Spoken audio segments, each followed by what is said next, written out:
Drawn to Death is an online-only multiplayer shooter with the unique selling point that it's set in the notepad of a high school student. So yeah, remember all those goofy doodles you once did in class when you were bored? Well, the game basically takes those scribbles and brings them to life. Hiya, kid! Magic Mouse here! I just can't wait to cut you wide open! So as you'd probably expect from a teenager's imagination, a lot of the humour and a lot of the content here is a bit crazy to say the least, and also a bit immature. Personally, I liked it because it reminded me of an old Adult Swim show, but I get that this sense of humour is definitely not for everyone. It's got your usual puke jokes, fart jokes, excessive swearing, blood, gore, tits. Oh, but it did actually make me laugh out loud a few times though, like at one point where it told you had to shout reload into your controller mic to make it reload. Only to then basically call you a fucking twat for falling for something so stupid. And shout out to the trophy names. Hooper's talking about college again. So what are your plans for college, kids? God, it's like every day with this guy. Wait, text? Okay, so I'm 100% sure I've lost my damn testicles. I need to just talk to her. I need to be fucking brave. What the fuck are they talking about? Basically, if you read them all together, they make a kind of story about some kid's thoughts. I love it how something with such a long title as wait, text, okay, so I'm 100% blah blah blah, is for something as simple as get 100 kills. The highlight of the game had to have been the 6 unique characters that you play as. Whether it was Alan, the bunny-headed chainsaw-wielding naked guy, or Johnny Savage, the punk rock guitar guy, each of them not only had their own unique look and personality, but they all played completely differently to each other. They all had their special moves, but they also had their own ways of getting around the map, as well as some more passive stuff like maybe they slowly regenerated health, but at the same time couldn't pick up the extra health that was scattered around the map. I think I probably had the most fun with the game in the first couple of hours, learning how each of the characters worked. And if you really wanted to get to the nitty gritty, each of them also had pros and cons against various other characters, so it created a kind of rock, paper, scissors thing going on.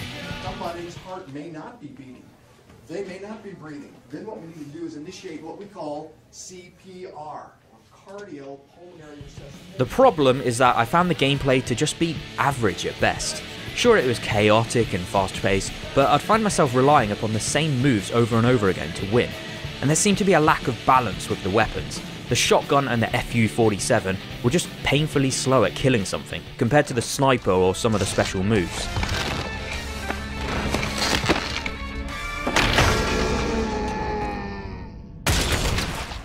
And the game felt too floaty. I've read that a lot of people said that it felt like it took place in an anti-gravity chamber, and that's about right. I guess the characters are technically made of paper, so they're not exactly going to have much weight to them, but still, they ended up like fighting in a bouncy castle. Plus, you always knew where the other characters were, as they were clearly highlighted on the screen.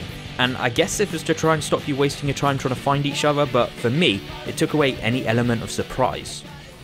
How is this possible? You are but a... Wait for me, you mindless sheep! You are inches from death! I felt like the game was missing something, and to be fair, I'm sure there's going to be a lot of updates in the future adding more content. But on its release, it felt like you fell into the same routine pretty quickly. There were only really a couple of different game modes, death matches and this thing called organ donor, where you'd kill people, collect their hearts and then deposit them into a certain point on the map. But at most, it was only ever 2-on-2, and I really think it would have been a lot more fun with 3-on-3 or 4-on-4, so that teams could all really work together as different characters, each bringing their own strengths and weaknesses to the party. I think it would probably have helped the game if you unlocked things at a slightly faster rate. You'd get keys to unlock new weapons by leveling up and by completing special missions, but you would earn only a trickle of blood at a time. And it was 150 kills to earn a mystery box which had new skins and taunts in it, but 150 does seem a little steep. Of course you could always pay for them with real money, but nope, not doing that. Drawn to Death had a pretty troubled release schedule, where it was first going to be free to play, then people didn't like that so they changed it to you had to pay for it, then they released it free with PS Plus, so basically most people still got it for free anyway. Its director, David Jaffe, who's probably best known for the original God of War and the Twisted Metal series, certainly managed to inject some personality and all the usual over-the-top action we've come to expect from him. But this wasn't really a shooter for me. While I loved the idea and the look of the gameplay just wasn't fun enough to plough in the hours and hours needed to get better, to unlock everything and to grind my way up. But I'm sure there are some out there who love it, and so good for them. It just wasn't for me. Thanks for watching. Black Friday at a goddamn department store. You opportunistic assholes! Fuck